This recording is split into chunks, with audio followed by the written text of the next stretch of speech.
Hello बच्चों, let's read this question. The question says a pi note meson at rest decays into two photons of equal energy. If the wavelength in meter of the photon is 1.8 into 10 to power minus n, then find n by 2. The mass of the pi note is 135 mega electron volt by c square. तो इस question के अंदर हमसे क्या बोला गया है कि जो पाई नॉट मेजोन है ये रेस्ट के अंदर डिके होता है टू फोटॉन्स के अंदर, टू फोटॉन्स जो भी इक्वल एनर्जी के हैं। तो यदि हमें वेवलेंथ दी गई है फोटोन की 1.8 into 10 to power minus n, तो हमें n बाई 2 की जो वैल्यू है वो फाइंड आउट करनी है। तो बात करते हैं की कंसेप्ट की। तो की कंसेप्ट क्या हो जाएगा इस क्वेश्चन के लिए हमारे पास?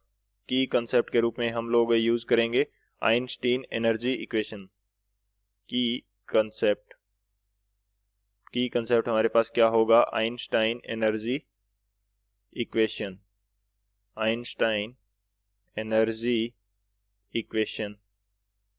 तो ये हमारे पास क्या रहती है equation? E is equal to delta M C square. ये हमारे पास आइंस्टाइन एनर्जी इक्वेशन रहती है। तो इस इक्वेशन के अकॉर्डिंग बताया गया था कि जो मास है वो एनर्जी के अंदर चेंज हो सकता है और जो एनर्जी है वो मास के अंदर चेंज हो सकती है। तो यदि डेल्टा एम मास एनर्जी के अंदर चेंज होगा तो उससे कितनी एनर्जी जनरेट होगी, उसकी वैल्यू होगी delta M into C square. तो ये हमारी क्या रहेगी ये इक्वेशन इस क्वेश्चन के लिए की कंसेप्ट रहने वाली है। तो बात करते हैं सॉल्यूशन की। सॉल्यूशन इस क्वेश्चन के लिए हमारे पास क्या होगा? यदि एक मेसोन पार्टिकल डिके करता है तो उससे एनर्जी जनरेट होगी E is equal to delta M C square, and ये दो फोटॉन्स के अंदर इक्वली डिवाइड हो जाएगी, यानी कि दोनों को हाफ हाफ एनर्जी मिल जाएगी। तो उस एनर्जी से हम लोग फाइंड आउट कर सकते हैं वेवलेंथ जो है फोटोन की वो। तो वो किस प्रकार से फाइंड आउट करेंगे वो देख लेते हैं। तो एनर्जी रिलीज कितनी होगी डीके से, मेसोन के डीके से, तो ये देख लेते हैं। एनर्जी रिलीज्ड, एनर्जी यहाँ पे बात करते हैं एनर्जी बाय डीके ऑफ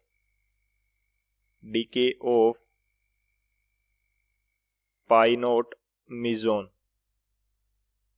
तो इससे हमारे पास एनर्जी कितनी होगी? ये होती है delta M C square. Delta M की जो वैल्यू है वो हमारे पास कितनी है? वो हो जाएगा पाई नॉट का जो मास है वो हो जाएगा, ये हमारे पास कितना देर का है? 135 mega electron volt by C square. तो डेल्टा एम की वैल्यू मैं पुट कर देता हूँ 135 mega electron volt by C square into C square. तो सी स्क्वेयर से सी स्क्वेयर कैंसिल हो जाएगा, यहाँ से एनर्जी कितनी आएगी? ये हमारे पास आ जाएगी 135 मेगा इलेक्ट्रॉन वोल्ट। और ये 135 मेगा इलेक्ट्रॉन वोल्ट जो है ये दो फोटोन के अंदर इक्वली डिवाइड हो जाएगी। तो वन फोटोन की एनर्जी कितनी होगी? एनर्जी ऑफ वन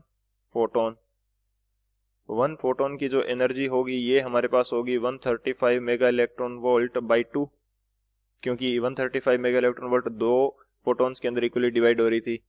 और ये एनर्जी जो है हमारी ये किसके इक्वल होगी? ये एनर्जी इक्वल होगी एच सी अपॉन लेमडा के, क्योंकि जो हमारा एनर्जी होती है फोटोन की उसकी वैल्यू क्या रहती है? एनर्जी ऑफ फोटोन जिसकी वेवलेंथ हमारे पास क्या है? लेमडा है। तो ये हमारे पास हो जाएगा एच सी अपॉन लेमडा।